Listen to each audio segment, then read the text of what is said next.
"You're not family. You're the invoice." That was the text my brother sent me. Not a call, not even the decency of a voicemail. Just 11 words on a Tuesday morning while I was standing in the parking lot of the hospital where I worked 12-hour shifts to pay for his life. I stood there holding my phone, still in my scrubs, coffee going cold in my other hand. The morning shift had just ended. I hadn't slept more than 5 hours. My feet hurt. My lower back had been sending quiet complaints since around 3 a.m.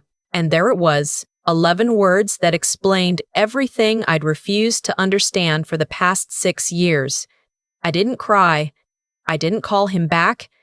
I just stood in that parking lot a little longer than I needed to, watching a sparrow pick at something near the curb.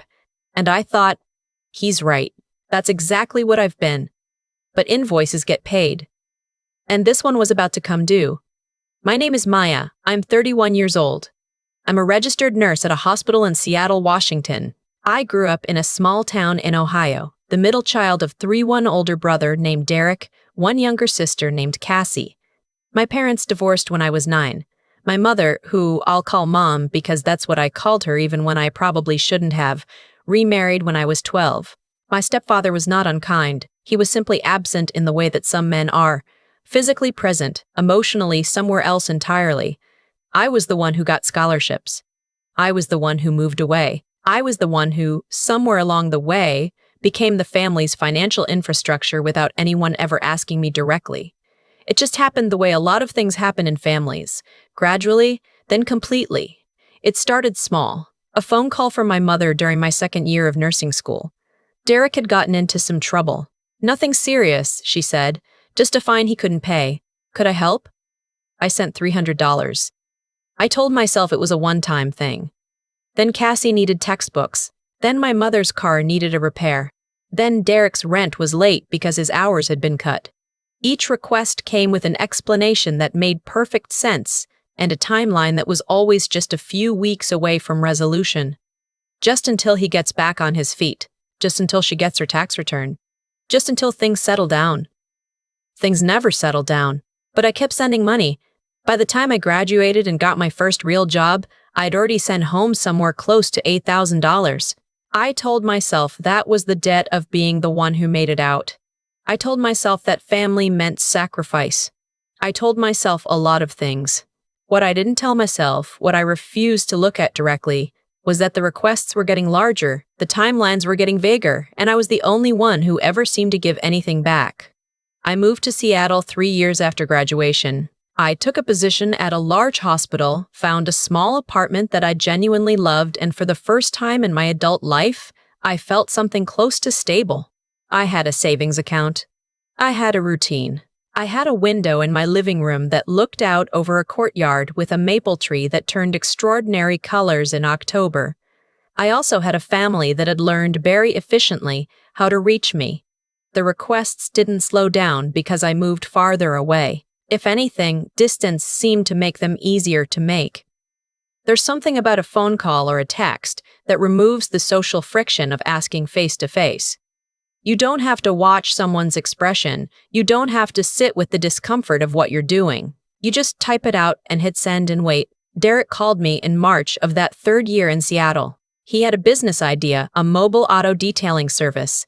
He just needed startup costs, equipment, supplies, insurance, a used van. He had it all priced out. He sent me a spreadsheet. I remember being almost impressed by the spreadsheet. It had categories and subtotals and everything. The total came to $11,000. I said no. He called back the next day. He said he talked to Mom. Mom got on the phone. She said this was a real opportunity and that Derek had really turned things around and that sometimes family has to believe in each other.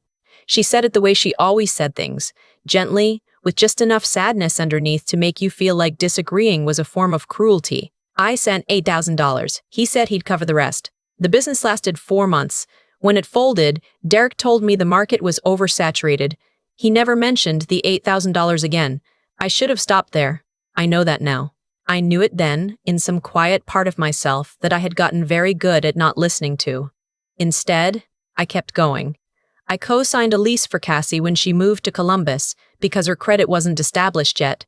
and the apartment she wanted required a guarantor. She assured me she'd handle everything. For 14 months she did. Then she lost her job and stopped paying rent, and I got a collections notice for $4,200 with my name on it. When I called Cassie about it, she cried. She said she'd been meaning to tell me. She said things had been really hard. She said she was sorry. I paid the $4,200 because the alternative was a mark on my own credit record that I couldn't afford. I want to be honest about something.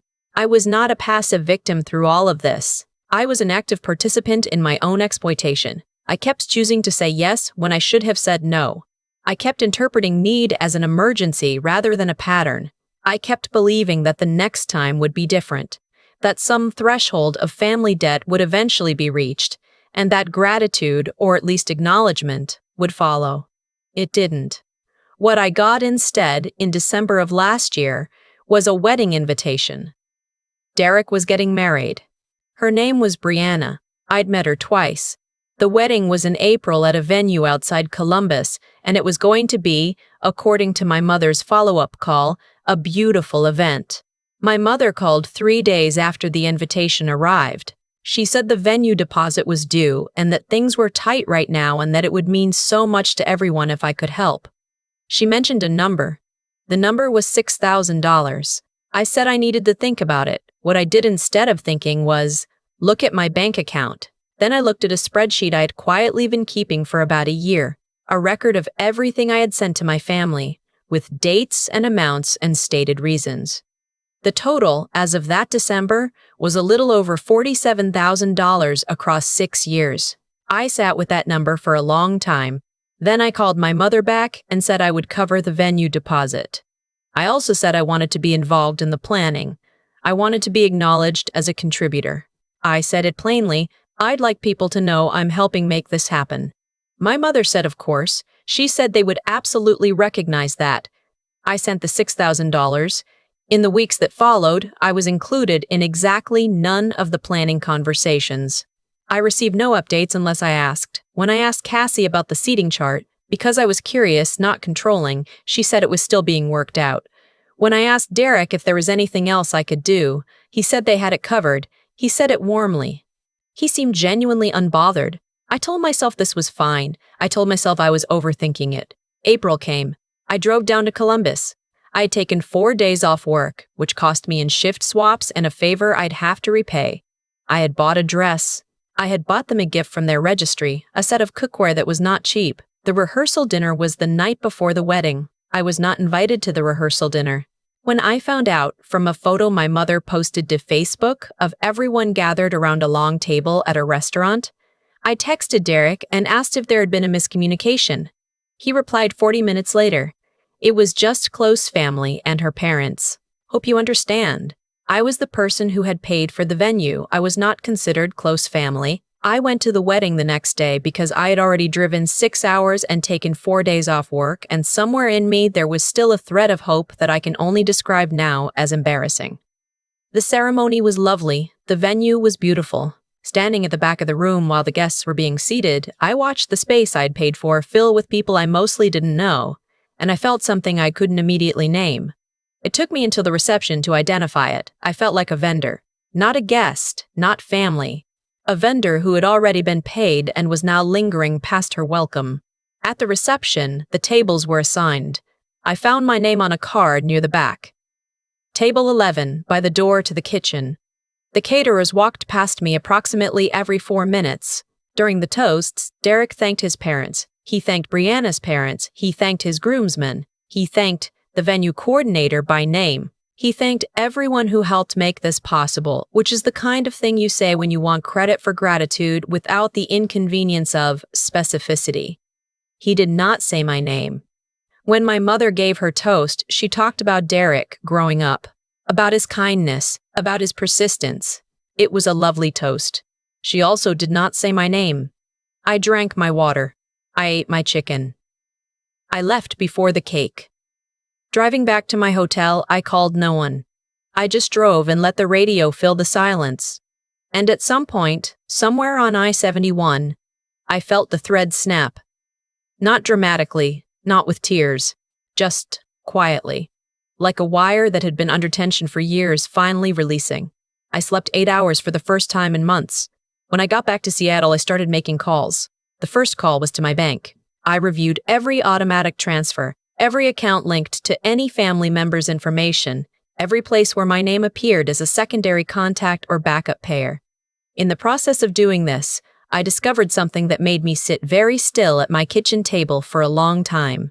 My address, my Seattle apartment address, was listed as the registered business address for Derek's auto detailing company. The company he'd told me had closed 4 months after launch, except it hadn't been dissolved. It was still technically registered, and because it had outstanding debts when it stopped operating, those debts were attached to a business registered to my home address. I called the Ohio Secretary of State's office the next morning. They confirmed the registration. They confirmed my address.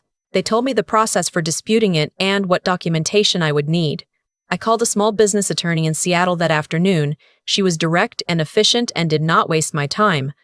She said what Derek had done was not uncommon, was not legal, and was something we could address. She drafted a letter. I reviewed it and signed it. It went to Derek via certified mail. Derek called me 12 hours after it was delivered. "What is this?" he said. There was no hello. I said, "That's a legal notice requiring you to remove my address from your business registration within 30 days and to provide documentation confirming the removal. You're making this into a huge thing," he said. "I just never got around to updating it." "You have 30 days, I said. "Maya, come on, 30 days, Derek." I hung up. My mother called the next day. She said I was being vindictive. She said Derek was under a lot of stress with the new marriage. She said she didn't understand why I was doing this and that I was making everyone feel attacked. I told her that I wasn't attacking anyone. I told her I was protecting myself. I told her, as calmly as I could, that I had sent this family $47,000 over 6 years, and that in return I had been excluded from a rehearsal dinner, seated at a table by the kitchen at a wedding I had paid for, and had my home address used for a failed business without my consent. There was a pause. My mother said, "I didn't know it was that much." I believed her. That was almost the saddest part, that no one had been keeping track except me. "I know," I said, "but I've been keeping track for both of us." I told her I loved her. I told her I wasn't disappearing. I told her that what I was doing was stopping. She didn't say much after that. She said she needed to process it. I told her to take her time. Then I made the second change. I had been listed as a co-signer on Cassie's new lease, a different apartment, signed 8 months ago when she'd moved again. I'd done it almost automatically when she'd asked, filling out the paperwork without fully registering what I was agreeing to. I called the property management company. I explained the situation. I went through the process of removing myself as co-signer, which required documentation and the fee and the letter from Cassie confirming she was assuming sole responsibility. Cassie did not respond to my first 2 texts about it. She responded to the third one, which was forwarded by the property management company directly. She called me crying. She said she didn't understand why I was doing this. She said I was her sister. She said things had been hard. I said I know things have been hard. I've been helping with that for 6 years. I'm not able to do it anymore. "So you're just abandoning me? I'm removing my name from a lease. Those are different things." She cried harder. I stayed on the phone. I didn't change my mind. The paperwork was finalized 2 weeks later. I paid the fee. It was the last money I spent on anyone else's life for a very long time. In the months after that, I learned something that nobody tells you about setting limits with family. The silence that follows is not empty. It's full. It's full of all the things you were using busyness and generosity and obligation to avoid feeling. I had to sit with the fact that I had let this go on for 6 years. I had to ask myself why. I had to look at the part of me that had found identity in being needed, that had confused being used with being loved. That work was harder than any of the phone calls. I saw a therapist named Dr. Patricia Walsh, who has an office in Capitol Hill and a habit of letting silence do the work when words aren't ready yet. She said something to me in our 4th session that I've thought about nearly every week since. Generosity without limits doesn't make you a good person. It makes you a resource. And resources don't need to be considered. They just need to be available. I had been available for 6 years. I'd been very easy to reach. Around late summer, I got a card in the mail. Physical mail, handwritten envelope. The return address was my Aunt Ruth's house in Dayton, my mother's older sister, who I'd always liked but rarely saw. I opened it at my kitchen table with a cup of tea. It was a birthday card, a few weeks early. Inside, in her careful cursive, Aunt Ruth had written, Maya. I want you to know that I've watched you for years, and I've seen what you've given and what it's cost you. I've seen you be left out and overlooked, and I've kept my mouth shut when I should have spoken up. I'm sorry for that. You were never the family bank. You were always the family's heart. I hope someday you know the difference the way I do. I read it twice. Then I went and stood at my window and looked at the maple tree in the courtyard, which was just starting to turn, and I cried for the first time since any of this had started, not from sadness exactly, from something more like relief. The relief of being seen, finally, by someone who had no reason to tell me anything except the truth. I called Aunt Ruth that evening. We talked for 2 hours. She told me things about my mother's side of the family that helped me understand some patterns I'd never been able to name. She didn't excuse anything. She just provided context. Sometimes context is enough. Derek removed my address from the business registration on day 28. His attorney sent confirmation. My attorney filed it. It was done. He has not called me since. Neither has Cassie, not about anything real. My mother calls occasionally. We talk about small things, her garden, a show she's been watching, how the weather has been. We don't talk about money. We don't talk about the wedding. We don't talk about Derek's business. We are learning a new shape for our relationship, which is smaller than the old one and, I think, more honest. I won't pretend that the distance doesn't hurt sometimes. It does. Holidays are different now. There are moments, usually quiet ones, usually late at night, when I miss what I thought I had, what I believed I was part of, even when the evidence was telling me something else entirely. But here's what I know now that I didn't know 6 years ago. Love is not proved by what you give. It's proved by how you're treated when you have nothing left to give. And when I had nothing left to give, when I finally stopped, the people who called to ask if I was okay could be counted on one hand, with fingers to spare. Aunt Ruth called. A friend from work called. Doctor called. Walsh professionally checked in. That was it. That was the answer I had been waiting 6 years for. It arrived not as a revelation, but as a silence. A clear, informative, unmistakable silence. I keep Aunt Ruth's card on the windowsill by the maple tree. I read it sometimes when I need to remember. My name is Maya. I am 31 years old. I work hard. I live carefully. I love with intention now, which means I love less automatically and more honestly, and I am learning, slowly, imperfectly, in a small apartment in Seattle with a tree outside my window that turns gold every October, that there is a version of family worth building. It just doesn't owe you anything you haven't earned, and neither do I. There's a version of this story where I keep sending money, where I absorb that text, swallow the hurt, and convince myself that Derek didn't mean it the way it landed, where I go back to being available because being available had become the only role anyone had ever asked me to play. I almost lived that version. For a long time, I did. What I've come to understand, not from a single moment but from the slow accumulation of evidence I spent 6 years ignoring, is that how people treat you when they believe there are no consequences is the most honest thing they will ever tell you about themselves. Derek didn't send that text in a moment of cruelty. He sent it because, after 6 years, he genuinely believed it was true. He believed I was the invoice. He believed that was my function. And the reason he believed that is because I had never shown him otherwise. That's the part that required the most honesty to sit with, not what they did, what I allowed. There is a kind of giving that comes from love, and there is a kind of giving that comes from fear. Fear of conflict, fear of being seen as selfish, fear that if you stop providing, you will stop mattering.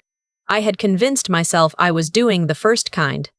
But love doesn't keep a spreadsheet. I was keeping a spreadsheet. What I was actually doing was trying to purchase a place in my own family, and the price kept rising because that's what happens when the people setting the price know you'll keep paying. The moment I stopped, I found out what I had actually bought, which was nothing, which was the most valuable information I'd ever received. Maya's story is not about revenge. The phone calls, the attorney's letter, the co-signer removal, none of that was anger. It was clarity, finally being acted on. There's a meaningful difference between punishing someone and simply declining to absorb the consequences of their choices. Maya stopped absorbing, that's all. What takes real strength, the kind that doesn't make noise, doesn't demand an audience, is continuing to function with integrity after you've been shown that the people who were supposed to protect you were the ones doing the harm. Maya kept showing up to her shifts. She kept paying her own bills. She called an attorney instead of screaming into a phone. She processed it in a therapist's office instead of on someone's voicemail. That discipline, that refusal to become what was done to her, is the part of the story that matters most. Aunt Ruth's card said it plainly, Maya was never the family bank. She was the family's heart. The distinction is worth carrying. A bank gets used. A heart, when it finally learns to protect itself, becomes something no one can take from you. What you repeatedly do becomes who you are. What you repeatedly accept becomes what you believe you deserve. The only way to change the second thing is to change the first. Quietly, legally, without apology, one phone call at a time. Maya changed it. That maple tree outside her window turned gold again this October. She watched it alone, with tea in an apartment that belonged entirely to her. That's not a small thing. That's everything.